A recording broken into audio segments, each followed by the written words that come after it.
은채야, 지금 행복하더냐? 병상에 누운 늙은 아비가 딸의 손을 붙잡고 물었습니다. 평생 사람이 먼저라는 말 하나로 딸을 키워온 아비. 헌데 이 가난한 약장수의 딸 앞에 금 100냥이 놓였고 떨리는 손으로 그 금을 밀어내며 한마디를 내뱉었습니다. 그 돈을 받으면 아비 얼굴을 볼 수 없습니다. 과연 아비의 가르침은 딸의 운명을 어떻게 바꾸게 되는 것일까요? 조선야담소를 찾아주셔서 감사합니다. 구독과 좋아요는 사랑입니다. 그럼 이야기 시작합니다. 옛날 옛적 조선 정조 치세 한양 종로 저작거리에 은채라 불리는 전방 일꾼이 살고 있었답니다. 나라가 태평하다 하였으나 저작거리 뒷골목에는 여전히 끼니를 걱정하는 사람들이 적지 않았고 은채 또한 병든 아비의 약값을 마련하느라 하루하루를 이 악물고 버텨내는 20살 처녀였지요.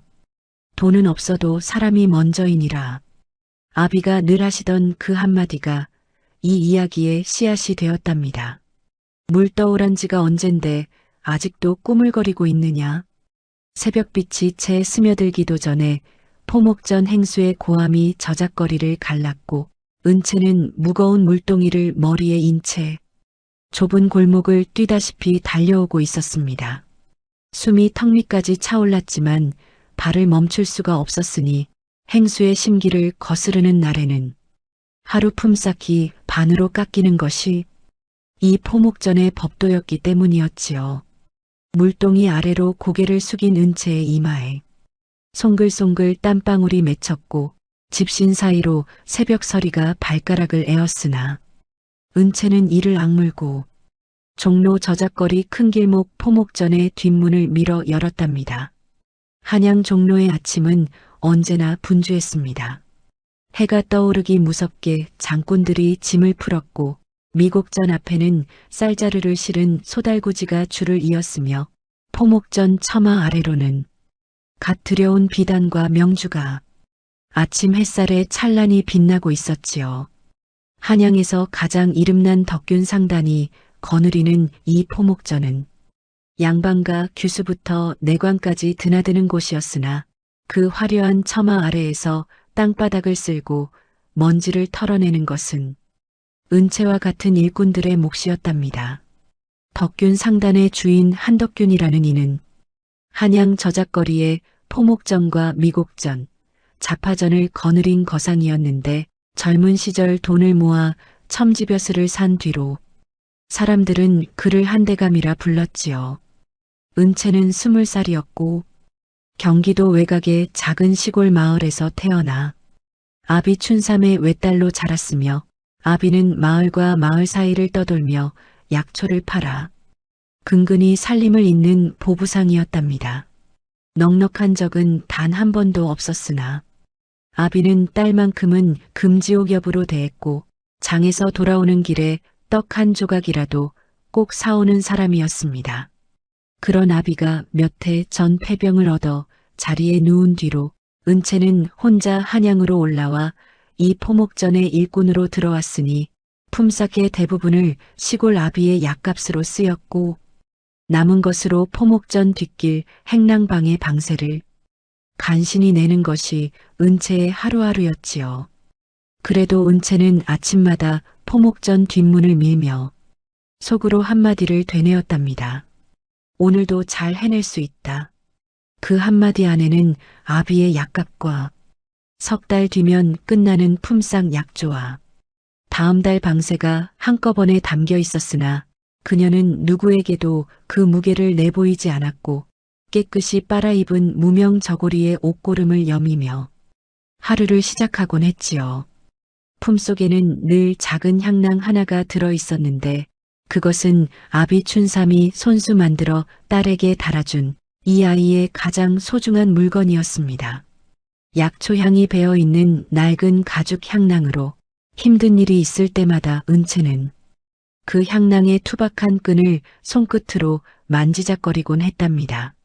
마치 아비의 거친 손이 제 머리를 쓰다듬어 주는 것만 같아 마음이 조금은 놓이곤 했기 때문이었지요. 포목전 안은 넓고 고요한 공간이었습니다. 대들보 아래로 아침 햇살이 비스듬히 내려앉았고 진열대 위에는 비단과 명주와 갑사가 색색으로 놓여 은은한 빛을 뿜고 있었답니다. 향내음이 공기 중에 깔렸고 일꾼들은 낮은 목소리로만 말하는 것이 이곳의 법도였지요. 은채의 자리는 포목전 입구 쪽이었고 이른 아침 손님이 아직 없는 시각이라 그녀는 진열대를 닦으며 청동 거울에 비친 자신의 모습을 잠깐 보았습니다.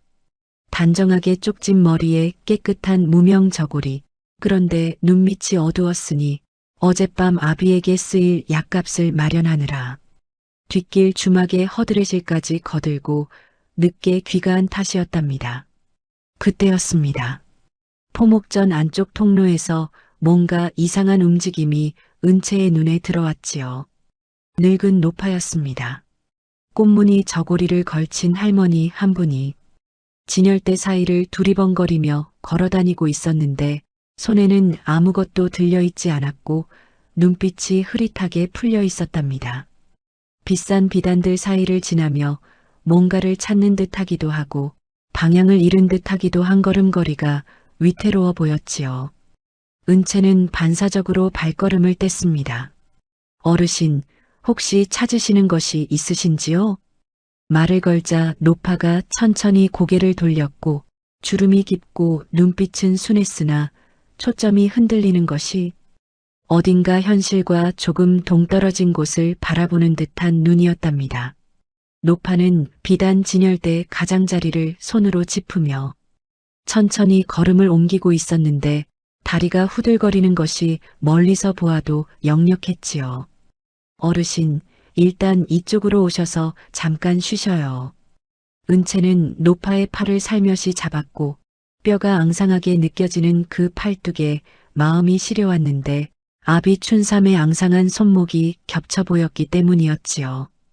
은채는 포목전 한쪽 구석의 나무 걸상으로 노파를 안내하였고 물독에서 바가지로 물을 떠다가 건넸습니다.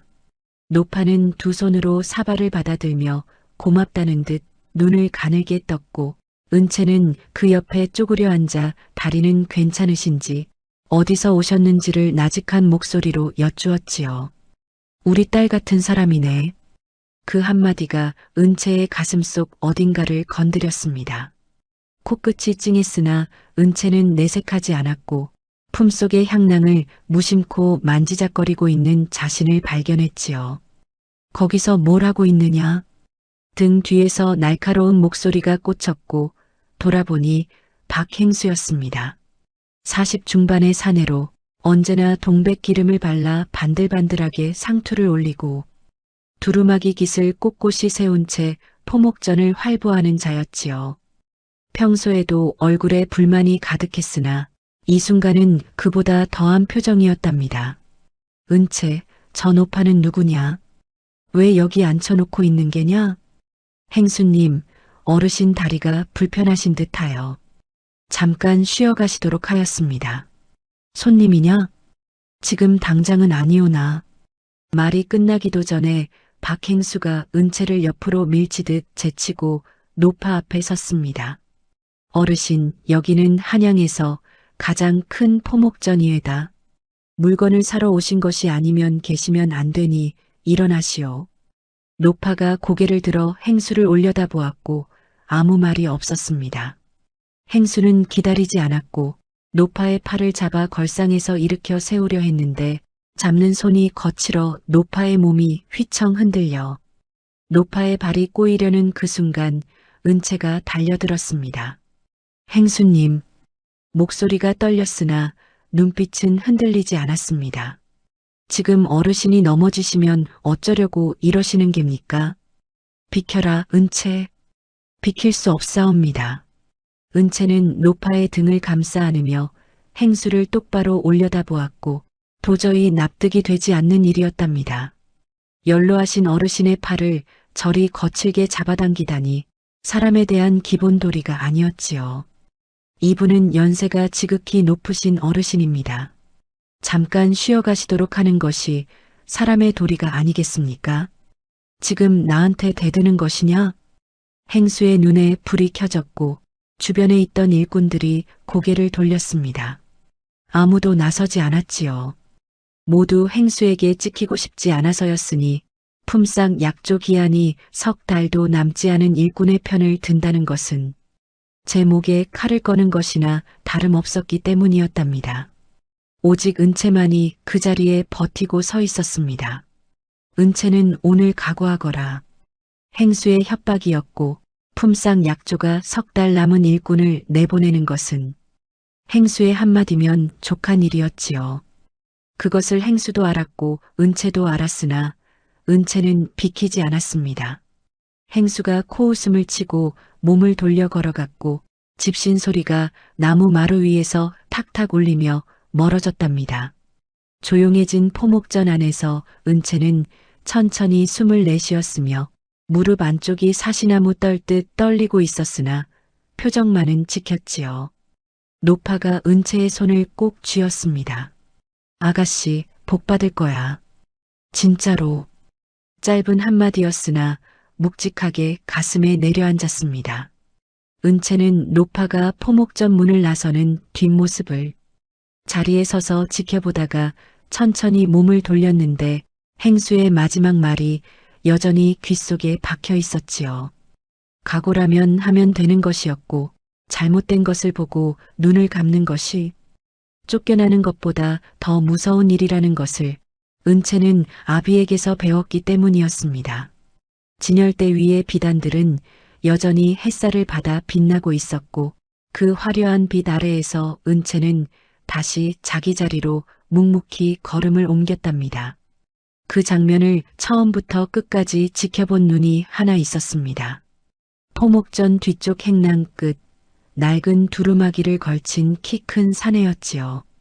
무표정한 얼굴이었으나 눈빛만은 달랐으니 행수에게 한치도 물러서지 않던 그 여인을 바라보는 눈이 뭔가에 단단히 걸린 것처럼 멈추어 있었답니다.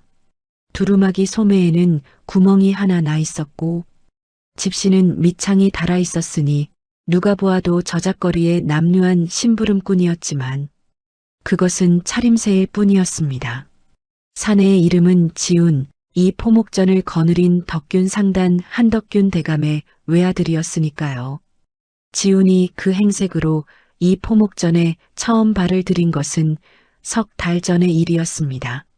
아버지 한덕균 대감이 사랑방으로 지운을 불러들이던 그날 대감이 탁자에 앉아 서찰 한 장을 내밀었고 지운은 그것을 받아들기도 전에 아버지의 분부라는 것을 직감했답니다. 포목전 심부름꾼으로 내일부터 나가거라. 아버지, 저는 지금 장부와 주판을 익히고 있사온데 알고 있다. 그래서 보내는 것이다. 지우는 잠시 말을 잇지 못했습니다. 현장을 모르는 놈이 탁자 앞에 앉아 주판알만 튕겨봐야 아무것도 되지 않느니라.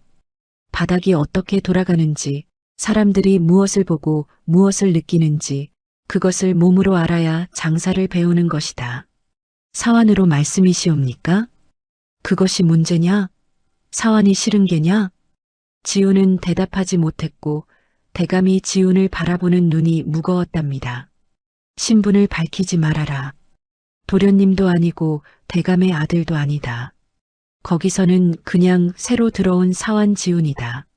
알겠느냐? 알겠사옵니다. 그렇게 시작된 사환 생활은 솔직히 말이 안 된다고 생각했지요.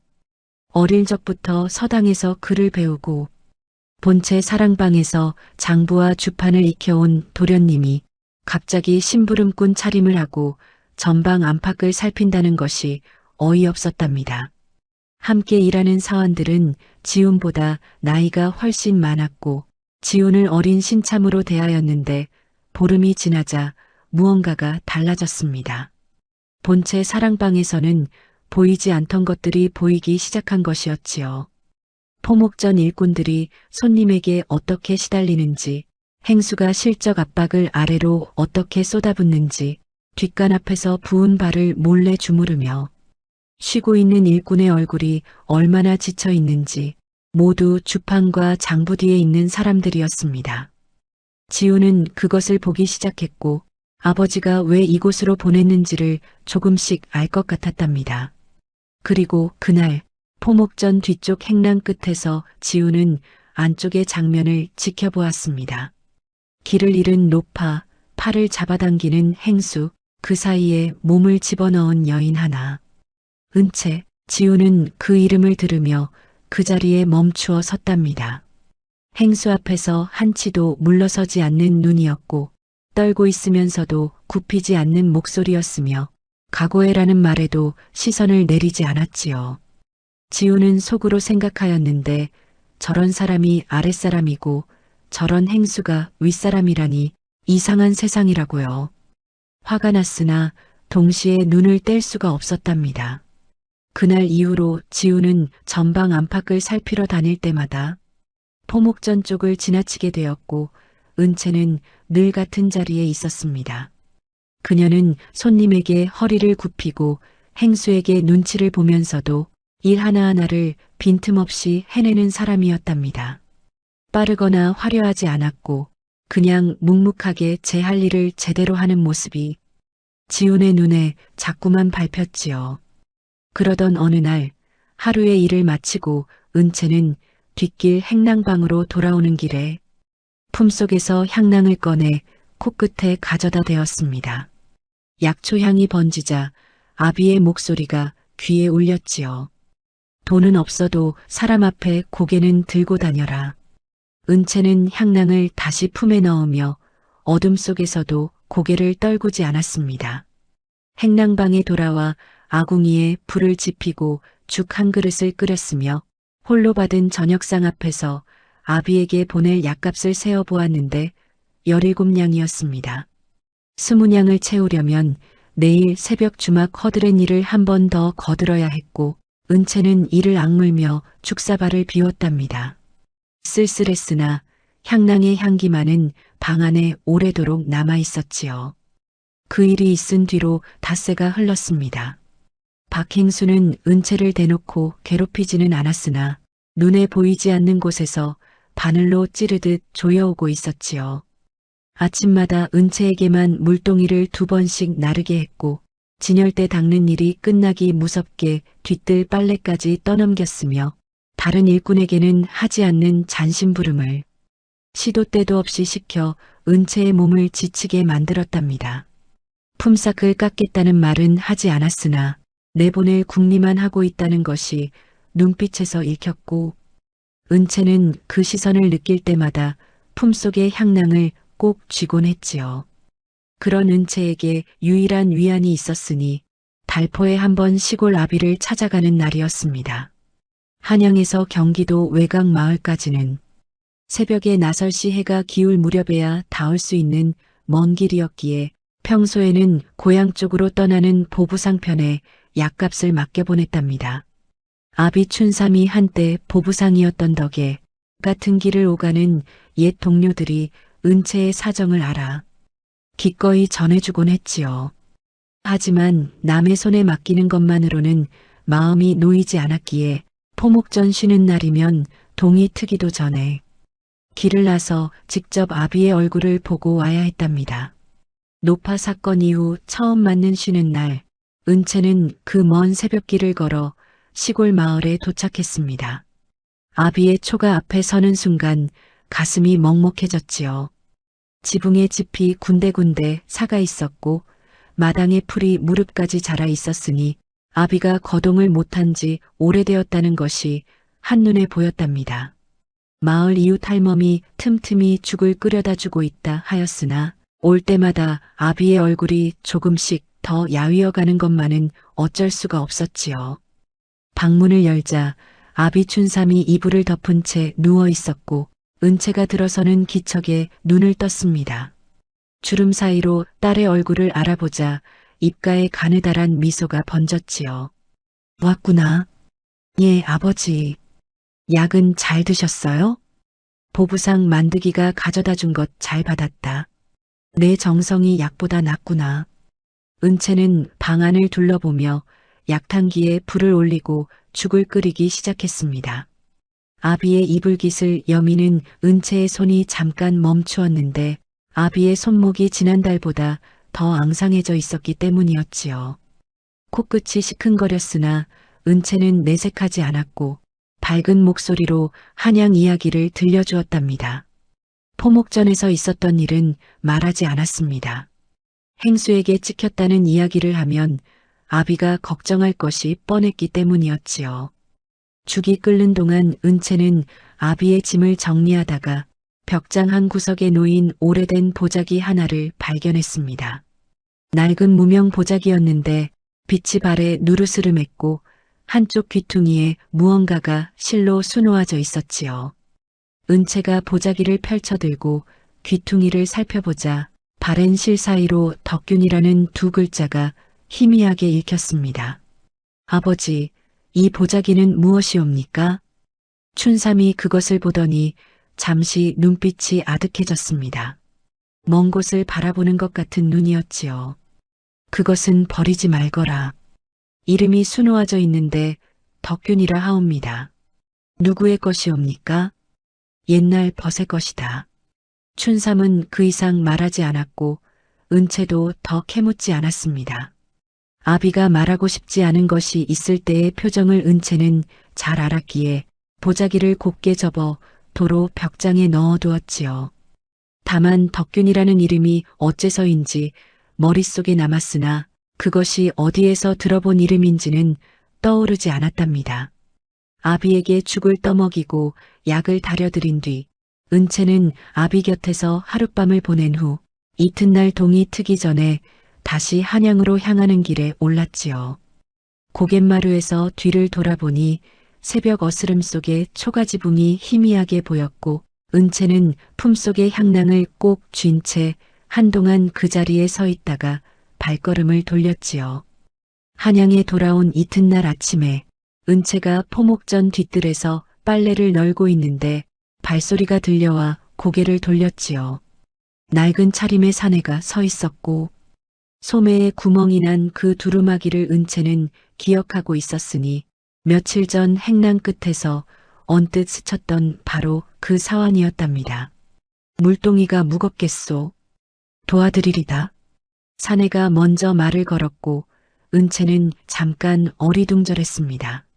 사환끼리 서로 돕는 일이 없는 것은 아니었으나 처음 보는 얼굴이 대뜸 도움을 자청하는 것이 낯설었기 때문이었지요.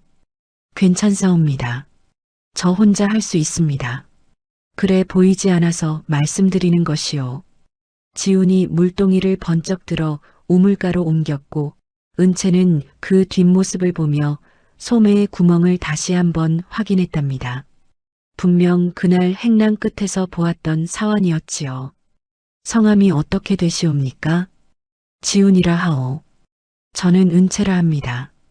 감사합니다. 짧은 인사였으나 지훈은 그 목소리를 마음에 담았고 은채는 두루마기의 구멍을 가슴에 담았답니다. 그날 이후로 두 사람은 종종 포목전 뒷뜰에서 마주치게 되었지요.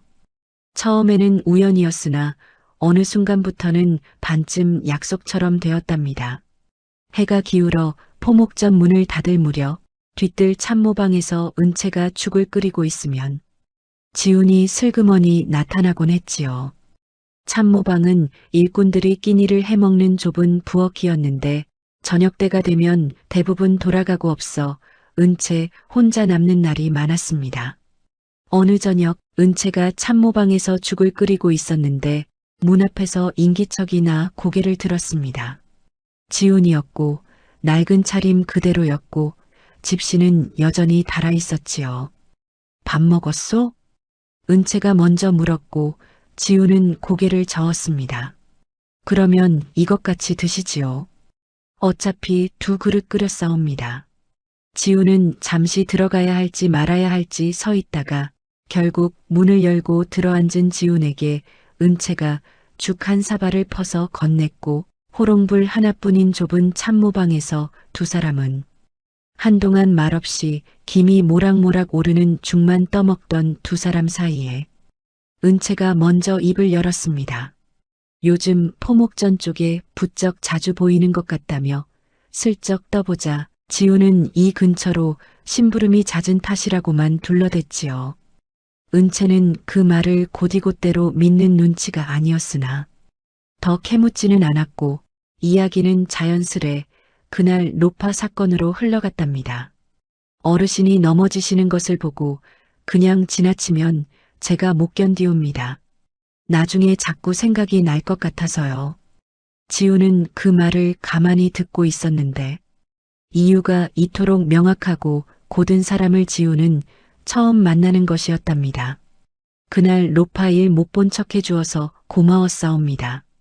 다른 사람들은 다 고개를 돌렸거든요. 못 본 척 안 했소. 끝까지 보았소. 죽을 다 먹은 지우는 그 한마디만 남기고 행랑 쪽으로 사라졌고 참모방에 홀로 남은 은채는 식어가는 죽사발 앞에서 끝까지 보았다라는 말의 뜻을 한참이나 곱씹고 있었답니다. 그 후 두 사람은 해가 저물 때마다 참모방에서 자주 마주 앉게 되었고 좁은 부엌에 호롱불 하나를 켜놓고 죽을 나누며 이런저런 이야기를 나누는 것이 어느새 하루 중 가장 따뜻한 시간이 되어가고 있었답니다. 하루는 은채가 고향 이야기를 하였는데 경기도 외곽 작은 마을 아비가 보부상으로 장터를 떠돌다가 큰 장사치가 마을에 들어오면서 장사를 접게 된 이야기, 그 뒤로 건강이 나빠졌다는 이야기를 담담하게 풀어놓았지요. 그래도 아비가 원망스럽다거나 그런 마음은 없사옵니다. 일이 그리 된 것일 뿐이고 아비도 할 수 있는 만큼 하신 것이니까요. 지우는 그 말을 들으며 자신의 아버지를 생각했습니다. 한덕균 대감, 자신에게는 늘 냉정한 아버지였지요. 잘했다는 말 한 번 하지 않았고 사완으로 내려보낼 때도 따뜻한 말 하나 없이 서찰만 내밀었습니다. 그런데 이상하게 은채의 이야기를 듣고 나면 아버지 생각이 달라졌답니다. 할 수 있는 만큼 하신 것이라는 그 한마디가 뭔가 조금 다른 것을 보게 해주는 것 같았지요. 지우는 자신의 이야기를 많이 하지 않았습니다. 고향은 한양이라고만 했고 여기 오게 된 사정은 윗분의 말씀이 있었다고만 말했지요. 거짓은 아니었으나 전부를 말하지 않은 것이었습니다. 날이 거듭될수록 두 사람의 이야기는 조금씩 깊어졌고 사완하기 전에는 장부를 다루었다는 것, 사완이 된 까닭은 사람을 배우고 싶어서라는 것 정도만 지우는 말을 하였고 나머지는 가슴속에 묻어두었지요. 은채는 고개를 끄덕였을 뿐 더 캐묻지 않았는데 궁금한 것이 있어도 상대가 말할 때까지 기다려주는 것이 이 사람의 방식이라는 것을 지우는 조금씩 알아가고 있었답니다. 하루는 참모방에서 죽을 나누는데 은채의 저고리깃 사이로 향낭의 끈이 살짝 보였고 낡은 가죽끈에서 은은한 약초향이 풍겨왔습니다. 좋은 아비가 손수 만들어준 것이라 했지요. 안에 무슨 약초가 들었는지는 자기도 모르나 이 냄새를 맡으면 아비 곁에 있는 것 같아 마음이 놓인다는 것이었지요. 투박한 가죽끈에 바랜 빛깔, 갓나가는 물건은 아니었으나 은채가 그것을 쥐고 있을 때의 표정만큼은 세상에서 가장 귀한 것을 품에 안은 사람의 것이었지요. 좋은 아비라는 은채의 한마디에 담긴 온기가 호롱불보다 따뜻했고 지우는 그 웃음을 오래도록 잊지 못하게 되었답니다. 어떤 하루는 숭늉잔을 내려놓은 은채가 나중에 하고 싶은 일이 무엇이냐고 꺼냈고 지우는 전부를 말할 수는 없었기에 좋은 상단을 만들고 싶다고만 했답니다. 어떤 상단이냐는 은채의 눈빛에 지우는 잠깐 망설이다가 입을 열었지요. 사람이 무서워하지 않아도 되는 상단이라고요. 은채는 숭늉을 한 모금 머금은 뒤 가만히 고개를 끄덕이며 좋은 꿈이라 했는데 짧은 한마디였으나 지훈에게는 어떤 칭찬보다 크게 울렸고 호롱불 아래 좁은 참모방에서 숭늉이 식어가는 동안 지훈은 처음으로 생각했답니다. 이 사람을 더 알고 싶다고, 이 사람 곁에 있고 싶다고요. 한덕균 대감이 그 사실을 안 것은 우연이었습니다.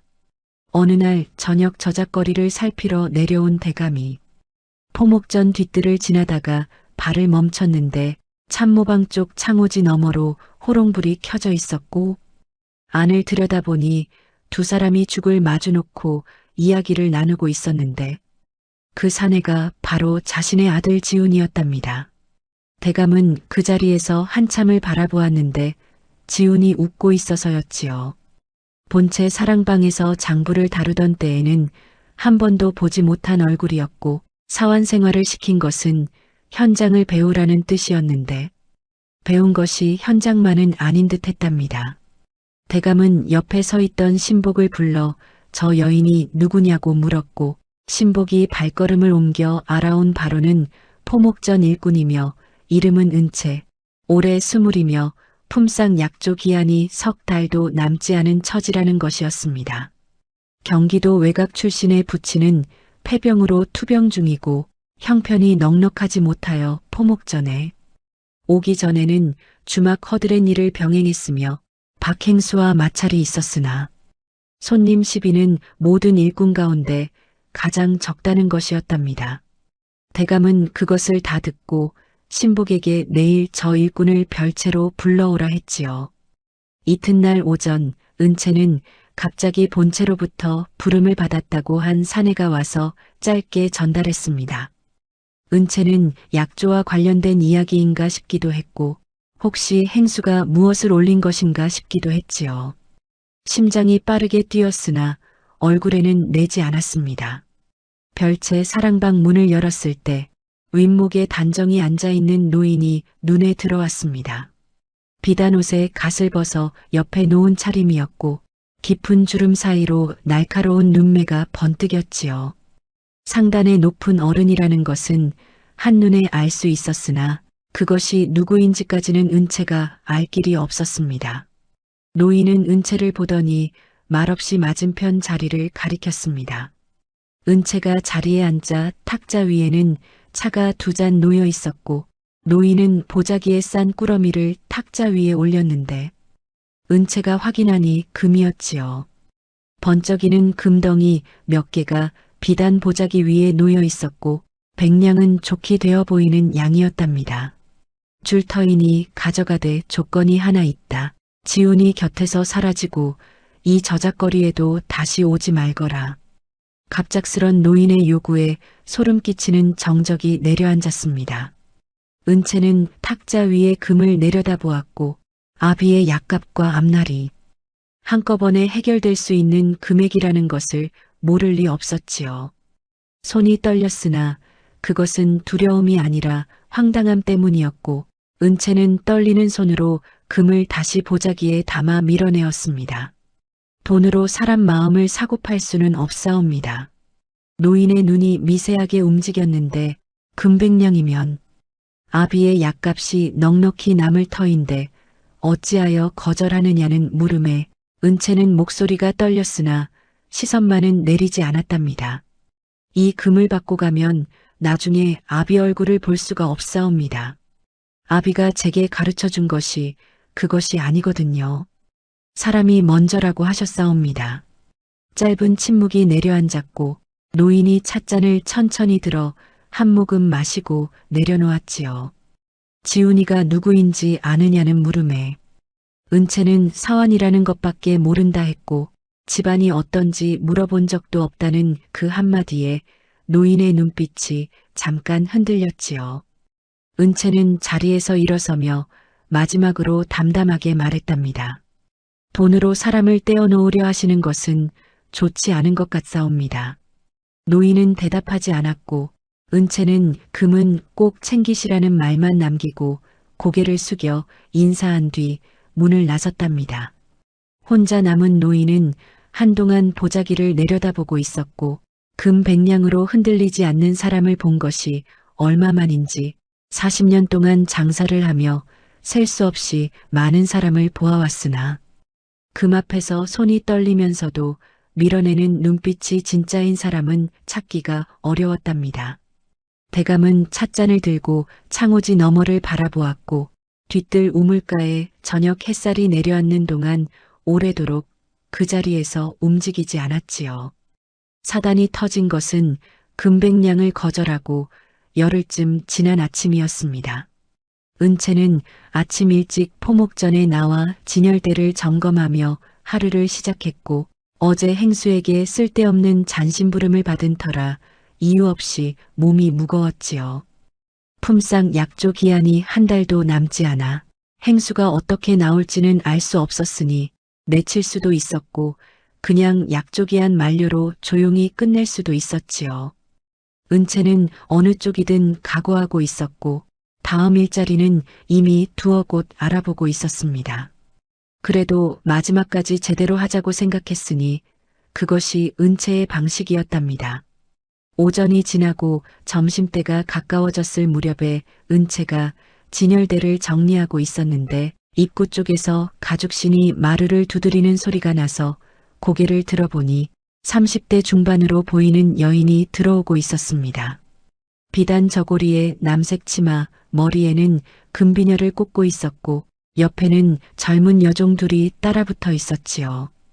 양방과 안방마님의 차림이었으나 걸음걸이부터 눈빛까지 전부 자신이 특별한 사람이라는 것을 알리려는 듯했고 여종들은 마님이 뭔가를 가리키면 고개를 끄덕이는 역할이었답니다.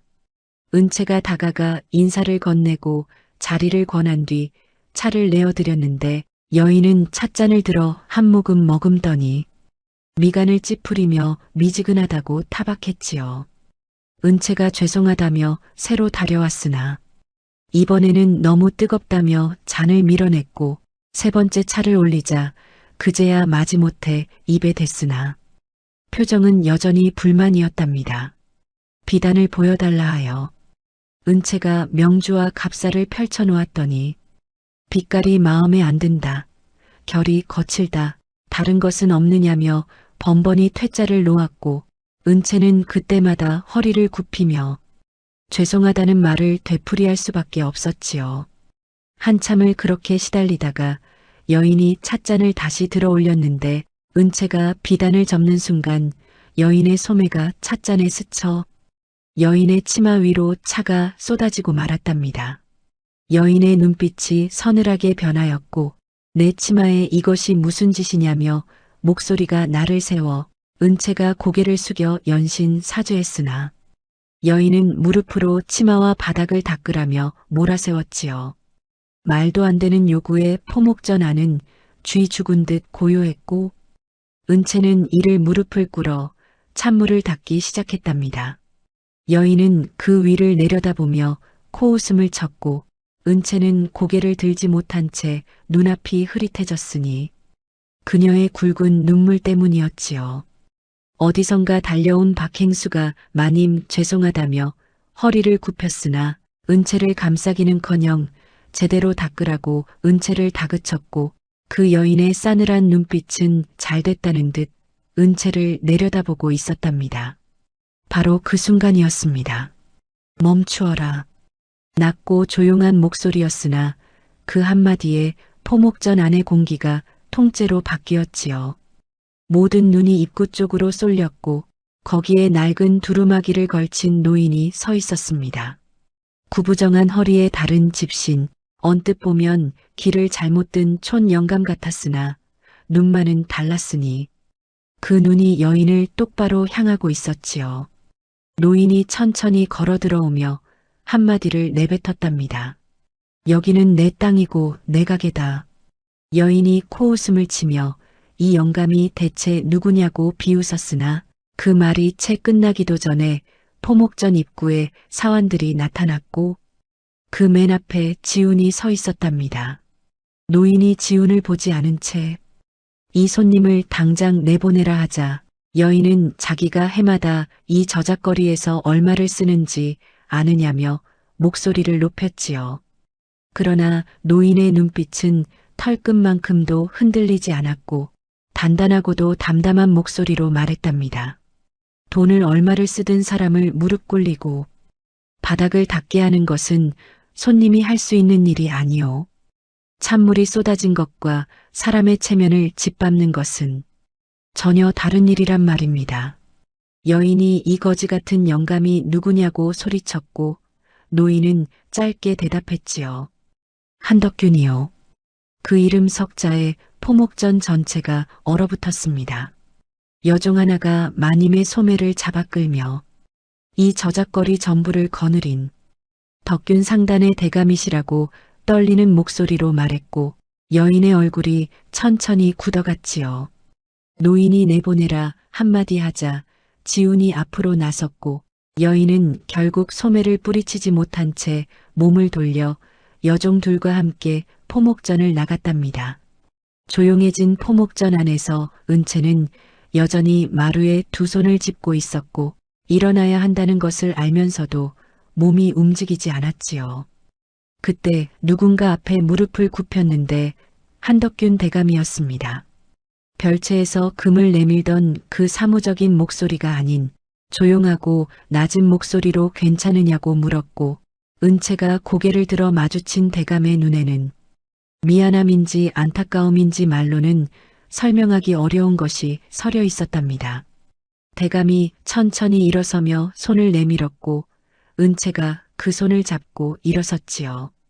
대감은 몸을 돌려 구석에 서 있던 박행수 쪽으로 걸어갔습니다. 행수가 허둥지둥 허리를 굽히며 단골 손님이라 판단을 그리했다고 변명했으나 대감은 짧게 끊었지요. 길을 잃은 노파를 거칠게 잡아당기고 손님이 일꾼을 무릎 꿇려 바닥을 닦게 하는 것을 눈앞에서 보고도 한마디 못한 것이 행수냐며 오늘부로 이 전방에서 나가라 했습니다. 행수의 얼굴이 흑빛으로 변했고 더 이상 입을 열지 못했으며 포목전 밖으로 나가는 집신 소리가 멀어진 뒤에야 비로소 조용해졌지요. 대감이 은채에게 돌아와 오늘 일은 내 가게에서 벌어진 일이니 내 잘못이라 했으나 은채는 괜찮다며 고개를 저을 뿐이었지요. 대감은 괜찮은 것이 아니라며 끝내 물러서지 않았답니다. 그때 행랑 쪽에서 지훈이 들어섰고 마루 위에 번진 찬물 자국과 젖은 치마 끝으로 무릎을 꿇었던 은채를 보는 순간 지훈의 얼굴이 돌처럼 굳어졌지요. 대감이 짧게 고개를 끄덕이자 지훈은 말없이 은채 곁으로 다가갔답니다. 괜찮소?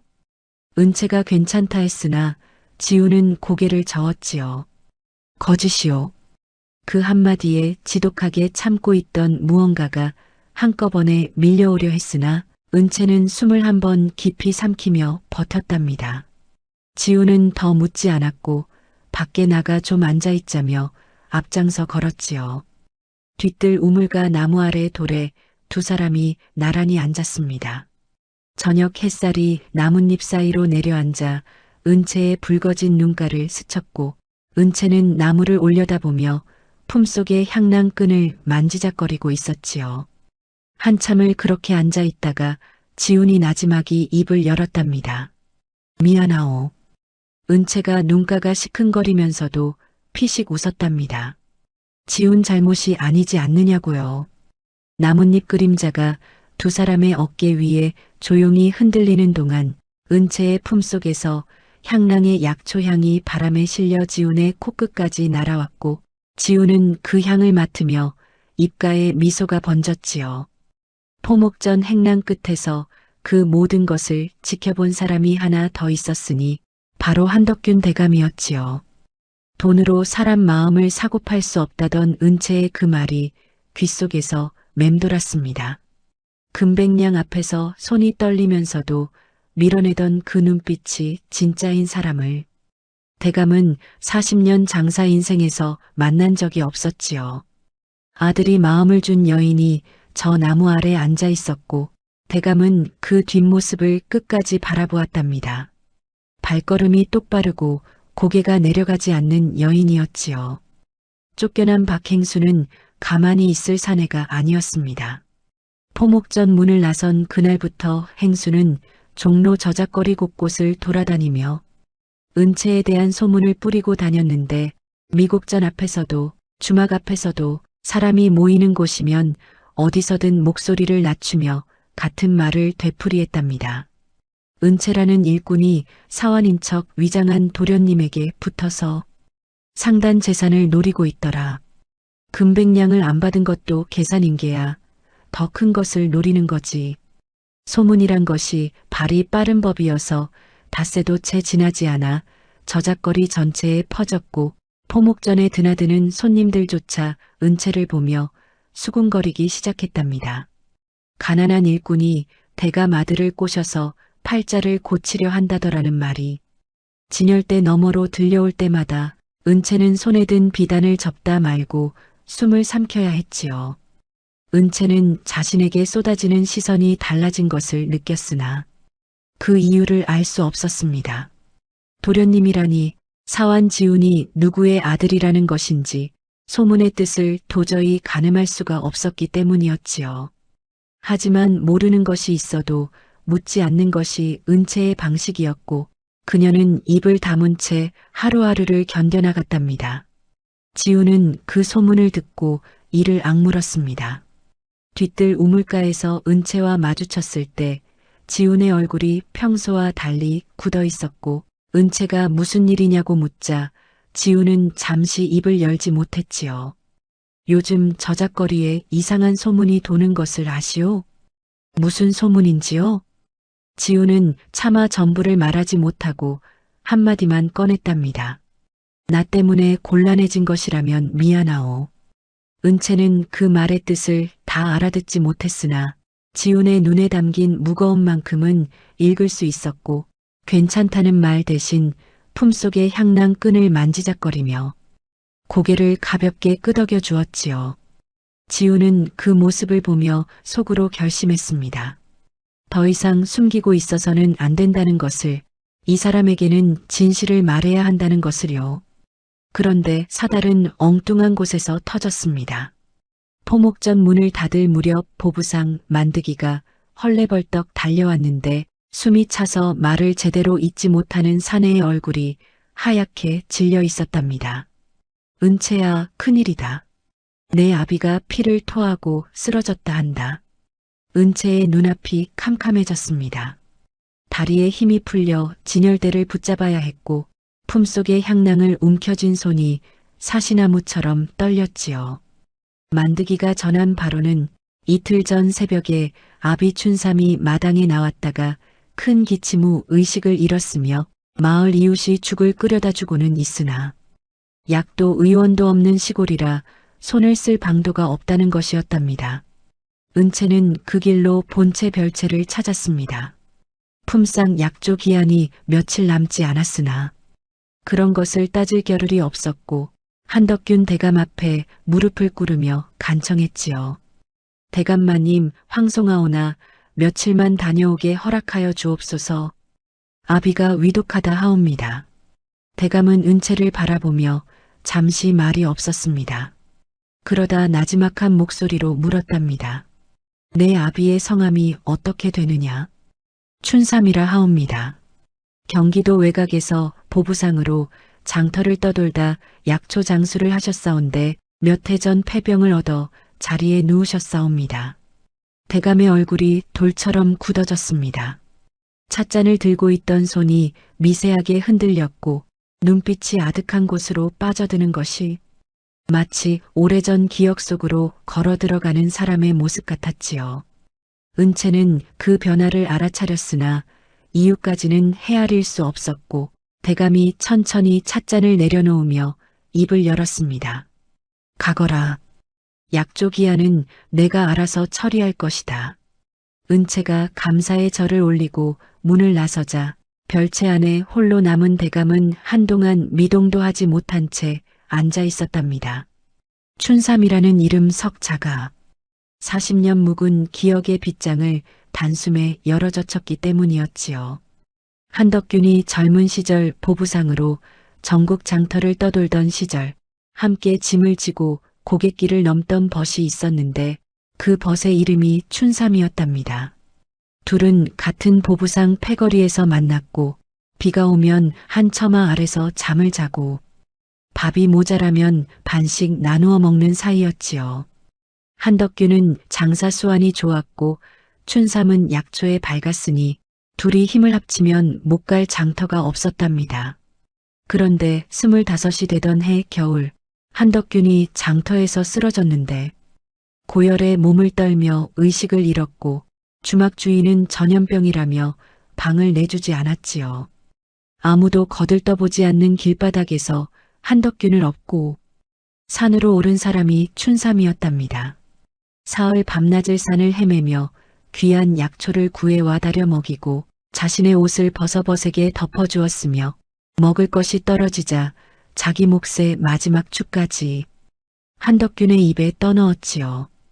그 사흘이 없었다면 한덕균이라는 사내는 이 세상에 없었을 터였습니다. 병이 나은 뒤 한덕균이 은혜를 갚겠다며 무릎을 꿇었을 때 춘삼은 손을 내저으며 짧게 말했답니다. 사람이 먼저다. 벗이 쓰러졌는데 지나칠 놈이 어디 있느냐. 갚고 말고 할 것이 없다. 한덕균은 그 한마디를 평생 잊지 못했으나 세월은 두 사람의 길을 갈라놓았지요. 한덕균은 장사에 재능이 있어 점점 큰 돈을 만지게 되었고 한양으로 올라와 포목전을 열었으며 미곡전과 자파전을 보태어 덕균 상단이라는 이름을 세웠답니다. 반면 춘삼은 보부상 길이 맞지 않아 고향으로 돌아갔고 약초를 캐어 장에 내다 파는 소박한 삶을 이어갔지요. 편지를 주고받던 것도 10여 년이 지나면서 뜸해졌고 어느 해부턴가 소식이 완전히 끊겨버렸답니다.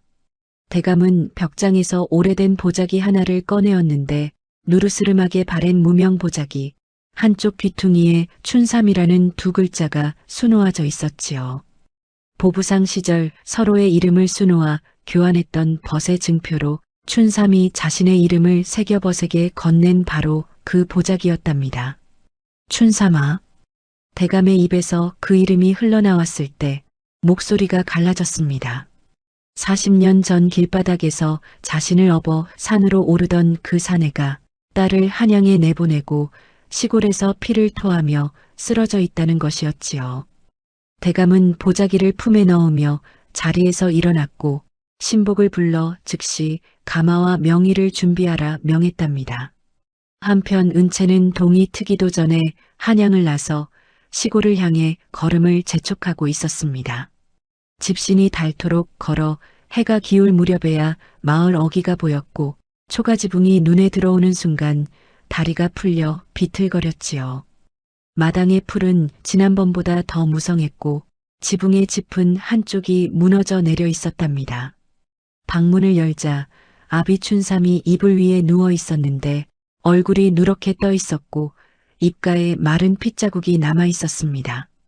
은채가 아비의 손을 잡았을 때 그 손이 얼음장처럼 차가워서 심장이 쿵 하고 내려앉는 것만 같았지요. 아버지, 은채 왔습니다.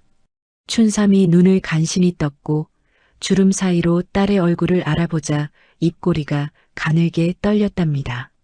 왔구나. 바쁜데 어인일로 온 게야. 아버지, 이제 제가 왔으니 걱정 마셔요. 은채는 아비의 이불깃을 여미고 약탕기에 불을 올렸으며 가져온 약재를 정리하는 동안에도 눈물이 자꾸만 차올랐으나 아비 앞에서는 보이지 않으려 고개를 돌렸지요. 밤새 아비 곁을 지키며 물을 떠다드리고 이마에 땀을 닦아주었는데 새벽녘이 되어서야 춘삼의 호흡이 조금 안정되었답니다. 이튿날 아침이었고 은채가 마을 어귀에서 물을 길어오는데 초가 앞 오솔길에서 낯익은 사내가 걸어오고 있었지요. 낡은 두루마기에 밑창이 다른 집신, 소매에 구멍이 난 그 차림을 은채는 한눈에 알아보았습니다. 지훈. 은채의 목소리에 놀라움과 반가움이 함께 묻어났고 지훈은 은채 앞에 서서 잠시 숨을 고르며 말했답니다. 뒤따라왔소. 혼자 보내기가 마음에 걸려서. 은채는 고맙다는 말 대신 고개를 숙였고 지훈은 물동이를 받아들며 마당으로 들어섰지요. 아비의 방에 함께 들어가 춘삼의 상태를 살피던 지훈의 얼굴이 무거워졌고 은채에게 마당으로 나가자고 했답니다. 우물가 돌에 나란히 앉았을 때 지훈이 먼저 입을 열었습니다. 목소리가 떨리고 있었지요. 말해야 할 것이 있소. 은채는 지훈을 올려다보았고 지훈은 시선을 피하지 않았습니다. 나는 사환이 아니오. 한덕균 대감의 아들이오. 고요한 아침 공기 속에서 그 한마디가 돌처럼 떨어졌고 은채의 얼굴에서 표정이 사라졌답니다. 한참을 미동도 하지 못하고 앉아있던 은채가 천천히 입을 열었지요. 그러면 별채에서 금백량을 내밀었던 그 어른이 아버님이시옵니까? 그렇소. 은채는 우물가 돌에서 일어섰습니다. 두 손이 떨리고 있었고 품속의 향낭을 꼭 움켜쥔 채 지훈에게 등을 돌렸지요. 그동안 저를 속이신 것입니까? 속이려 한 것이 아니오. 아버지의 분부로 신분을 숨긴 것이었으나 그것이 핑계가 될 수 없다는 것을 알고 있소. 은채의 눈에 물기가 번졌으나 흘러내리기 전에 손등으로 닦아냈습니다. 참모방에서 죽을 나누며 좋은 꿈이라 했던 그 말도 끝까지 보았다던 그 한마디도 사왕과 일꾼 사이의 눈높이가 같았기에 마음이 놓였던 것이었는데 그 눈높이가 처음부터 거짓이었다는 사실이 은채의 가슴을 짓눌렀지요. 돌아가 주십시오. 지훈은 그 자리에서 움직이지 않았습니다. 은채의 등 뒤에 서서 나지막하게 그러나 흔들림 없는 목소리로 말했답니다. 신분을 숨긴 것은 내 잘못이오. 하지만 참모방에서 나눈 말들은 전부 진심이었소. 그것만큼은 믿어주시오. 은채는 대답하지 않았고 지훈도 더 이상 말을 잇지 않았지요. 어두운 정적이 내려앉았고 두 사람 사이에 아침 햇살만이 쓸쓸하게 비껴들고 있었답니다. 그날 오후 초가 앞 오솔길에 가마 하나가 멈추었습니다. 가마에서 내린 이는 한덕균 대감이었고 그 뒤로 약재 보따리를 진 의원 한 사람이 따라 내렸지요. 대감은 비단 옷이 아닌 무명 두루마기를 걸치고 있었으며 갓 대신 패랭이를 쓰고 있었는데 보부상 시절의 차림을 일부러 한 것이었답니다. 은채가 마당에서 대감을 맞이하며 어찌 이 먼 곳까지 오셨느냐고 여쭈자 대감은 대답 대신 방문을 열어달라 했습니다. 은채가 문을 열어 대감을 안으로 안내했고 대감은 이불 위에 춘삼을 보는 순간 그 자리에 멈추어 섰지요. 앙상하게 야윈 얼굴이었으나 광대뼈의 선과 코날의 각이 40년 전 고갯길에서 자신을 업어주던 그 젊은 사내의 것이었답니다. 대감이 춘삼의 손을 잡았을 때 춘삼이 눈을 떴고 흐린 눈으로 대감의 얼굴을 한참이나 올려다보았습니다. 주름과 세월이 덮어놓은 얼굴이었으나 눈빛만은 그때 그 사내의 것이었지요. 덕균아. 춘삼의 입에서 흘러나온 두 글자에 대감의 눈시울이 단번에 붉어졌습니다. 이 사람아, 내가 왔네. 대감이 춘삼의 손을 두 손으로 감쌌고 그 손이 떨리고 있었답니다. 은채는 방 한구석에서 그 광경을 바라보며 숨을 삼켰지요. 자신의 아비와 저 대감이 벗이었다는 사실을 이 순간에 비로소 알게 된 것이었습니다. 벽장에서 보았던 덕균이라 수놓인 그 보자기가 그제야 하나의 실타래로 이어지기 시작했답니다. 대감이 품에서 보자기를 꺼냈습니다. 누르스름하게 바랜 무명 보자기, 한쪽 귀퉁이에 춘삼이라는 두 글자가 수놓아져 있었고 춘삼이 그것을 보는 순간 마른 눈에서 눈물이 주르르 흘러내렸고 은채가 벽장을 열어 덕균이라 수놓인 보자기를 가져와 나란히 놓았을 때 방 안에 있는 모든 사람의 눈시울이 뜨거워졌답니다. 서로의 이름을 수놓아 교환했던 벗의 증표가 오랜 세월을 건너 한자리에 다시 모인 것이었지요. 대감은 춘삼의 곁에 앉아 함께 데려온 명의에게 춘삼의 맥을 짚게 하고 약을 다리게 했으며 의원이 폐에 쌓인 열을 다스리려면 귀한 약재가 필요하다 하자 대감은 한양에서 가져온 약재 보따리를 즉시 풀게 했지요. 녹용과 사양, 산삼 뿌리까지 들어있는 그 보따리는 한양 약재전에서도 쉽게 구할 수 없는 것들이었답니다. 덕균아, 이런 것까지 가져올 필요가 없다. 춘삼이 쓴웃음을 지으며 손을 내저었으나 대감은 고개를 저으며 벗의 이불깃을 여미었지요. 오래전 내가 나를 살렸을 때 나는 빚을 졌고 그 빚을 갚겠다 했더니 내가 뭐라 했느냐? 사람이 먼저라며 손을 내저었지. 그래서 내가 그 오랜 세월을 빚쟁이로 살았다. 이 사람아. 춘삼은 잠시 말을 잇지 못했고 주름 사이로 눈물이 흘러내렸습니다. 대감도 눈시울이 젖어 있었으나 목소리만은 단단했답니다. 사람이 먼저네. 자네가 먼저야. 은채는 방박 마루에 앉아 그 대화를 듣고 있었습니다. 아비가 젊은 시절 한 사내를 살렸다는 이야기를 평생 한 번도 해준 적이 없었지요. 아비에게는 그것이 말할 것도 못 되는 당연한 일이었기 때문이었고 그 당연함이 40년 뒤에 이렇게 돌아오고 있었던 것이었답니다. 은채는 품속의 향낭을 꺼내 코끝에 가져다 대었고 약초향이 번지자 눈물이 멈추지 않았지요. 그때 마루 끝에서 발소리가 들려왔습니다. 지훈이었고 은채 옆에 걸터 앉으며 한마디도 하지 않았답니다. 한참을 그렇게 나란히 앉아 있다가 은채가 먼저 입을 열었지요. 아비가 늘 하시던 말이 있었습니다. 사람이 먼저라고요. 지훈은 가만히 듣고 있었답니다. 아비는 그 말을 저한테만 하신 줄 알았는데 그 옛날 대감마님에게도 같은 말을 하셨다 하옵니다. 그때 아비가 대감마님을 살리지 않으셨다면 대감마님도 이 상단도 그리고 도련님도 이 세상에 없었을 것이지요. 지훈의 눈이 흔들렸고 은채가 향낭의 끈을 만지작거리며 말을 이었답니다. 저는 도련님이 사원인 줄 알았을 때 마음이 편했습니다. 같은 눈높이에서 죽을 나누고 같은 걱정을 나눌 수 있었으니까요. 그런데 그것이 거짓이었다는 것이 서러웠습니다. 하지만 아비가 가르쳐 주신 것을 생각하면 답은 하나밖에 없사옵니다.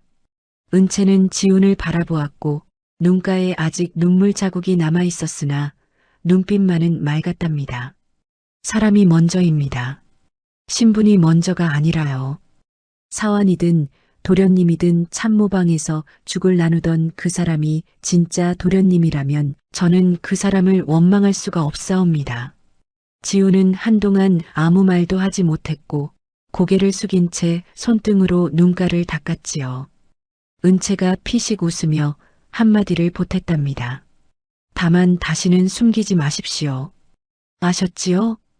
지훈이 고개를 끄덕였고 그 끄덕임 안에는 말보다 무거운 다짐이 담겨 있었답니다. 사흘이 지나자 춘삼의 안색이 눈에 띄게 나아지기 시작했습니다. 명의가 다려준 약과 귀한 약재가 폐의 열을 다스렸고 무엇보다 벗의 얼굴을 본 뒤로 춘삼의 눈에 기운이 돌아왔답니다. 대감은 사흘 내내 춘삼의 곁을 떠나지 않았으며 보부상 시절 이야기를 풀어놓으며 벗의 얼굴에 웃음이 번지는 것을 바라보았지요. 나흘째 되는 날 아침 춘삼이 처음으로 벽에 기대어 몸을 일으켰습니다. 은채가 죽을 떠서 아비의 입에 가져다 대었고 춘삼이 죽을 넘기며 딸의 얼굴을 바라보는 눈빛이 달라져 있었답니다. 은채야. 예, 아버지. 지금 행복하더냐? 은채는 죽사발을 내려놓고 아비의 손을 두 손으로 잡았습니다. 예, 아버지. 행복합니다. 춘삼의 눈가에 주름이 깊어지며 미소가 번졌고 은채는 아비의 앙상한 손등 위로 이마를 대었습니다. 약초향이 배어있는 아비의 손에서 어릴 적 등에 엎여 산을 오르던 그 온기가 느껴졌고 은채는 소리 없이 한참을 울었답니다. 대감은 마당에서 그 모습을 지켜보다가 지훈에게 나지막이 말했지요. 내가 저 사람을 택하겠다면 내막지 않으마. 지훈이 아버지를 올려다보았고 대감이 말을 이었답니다. 금백량을 밀어내던 그 눈빛이 진짜인 사람이다. 40년 전 내 아비를 살려준 벗의 딸이기도 하지만 그보다 더 중요한 것은 나보다 너를 먼저 알아봐준 사람이라는 것이다.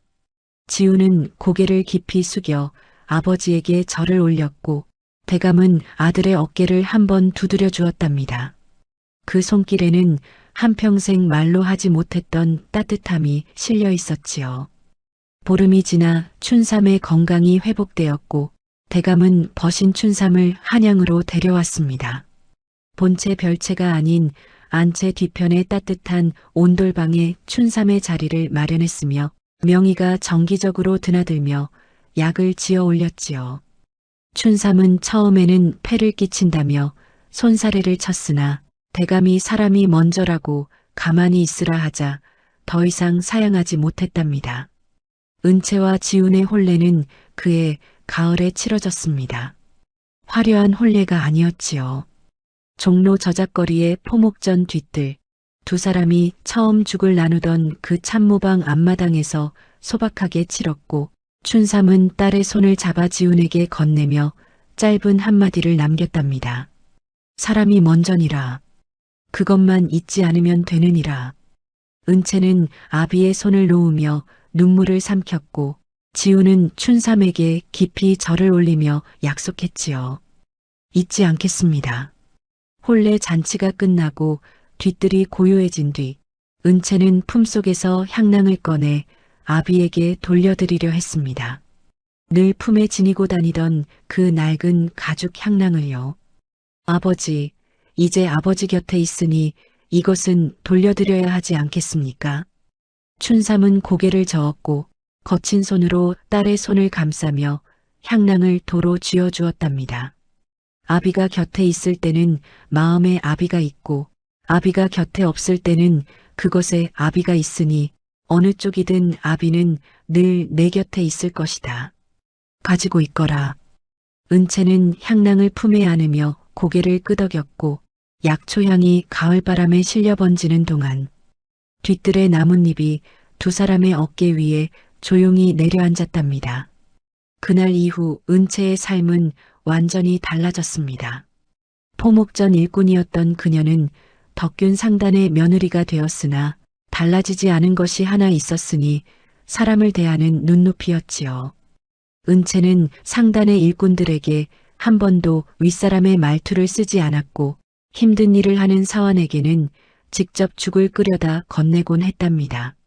처음에는 상단 사람들이 어리둥절해했으나 시간이 흐르자 은채를 따르는 이들이 하나둘 늘어갔지요. 대감은 그 모습을 지켜보며 한 번도 말리지 않았고 오히려 아들 지훈에게 이렇게 말했답니다. 내 아내에게서 배워라. 사람이 먼저인 상단이 결국 가장 오래가는 상단이다. 춘삼은 건강을 되찾은 뒤에도 한양에 머물며 상단 뒤편 작은 텃밭에 약초를 심었고 지나가는 사람 누구에게든 약초의 쓰임을 가르쳐주곤 했답니다. 대감과 춘삼은 저녁이면 별채 마루에 나란히 앉아 숭늉을 나누었으며 오래 전 고갯길 보부상 때 이야기를 풀어놓다 보면 어느새 밤이 깊어지곤 했지요. 세월이 흘러 은채가 아이를 낳고 상단의 살림을 거들게 되었을 때 춘삼은 손주를 무릎에 앉히고 옛 이야기를 들려주곤 했답니다. 할아버지, 어머니가 제일 좋아하는 것이 뭐예요? 어린 손주가 물었을 때 춘삼은 품속에서 무언가를 꺼내 보여주었지요. 낡은 가죽끈에 약초향이 배어있는 세월의 바랜 향낭이었습니다. 이것이란다. 이 안에는 약초가 들어있는데 이 할애비가 손수 만들어 내 어미에게 달아준 것이지. 내 어미는 한양에서 혼자 고생할 때도 시련이 닥쳤을 때도 이것을 만지며 버텨냈단다. 향낭이 그렇게 대단한 건가요? 향낭이 대단한 것이 아니라 그것을 만질 때 떠올리는 마음이 대단한 것이지. 사람이 먼저라는 마음 하나면 어떤 시련도 이겨낼 수 있다는 것을 내 어미가 온몸으로 보여준 것이란다. 손주는 고개를 갸우뚱했으나 훗날 그 말의 뜻을 깨달을 날이 올 것이었지요. 그렇습니다. 아비가 딸에게 가르쳐준 것은 글도 아니고 재주도 아니었으며 오직 사람이 먼저라는 한마디뿐이었답니다. 그 한마디가 노파를 지켜냈고 금백량을 밀어냈으며 40년 묵은 은혜를 되살려 아비의 목숨까지 구해낸 것이었지요. 돈도 아니고 권세도 아닌 사람을 먼저 생각하는 그 마음 하나가 가난한 일꾼의 운명을 송두리째 바꾸어 놓은 셈이었답니다. 옛말에 덕을 쌓으면 복이 돌아온다 하였습니다. 은채의 아비 춘삼은 40년 전 쓰러진 벗을 살리며 보답을 바라지 않았고 은채는 금 앞에서 손이 떨리면서도 사람의 도리를 택했으니 부녀가 평생에 걸쳐 쌓은 그 덕이 끝내 하늘을 움직인 것이었지요. 재물보다 귀한 것은 사람을 먼저 생각하는 마음이라는 것을 이 이야기는 오랜 세월을 건너 오늘까지 전하고 있답니다. 오늘 이야기 마음에 깊은 울림이 있으셨는지요? 구독과 좋아요로 소중한 인연이 이어졌으면 합니다. 여러분의 따뜻한 마음에 가슴 뭉클한 사연으로 정성껏 보답하겠습니다. 지금 어느 지역에서 함께하고 계신지 편하게 댓글로 말씀 주시면 감사한 마음 담아 반갑게 인사 올리겠습니다. 백내에 늘 평안이 깃들길 바라며 지금까지 조선야담소였습니다. 감사합니다.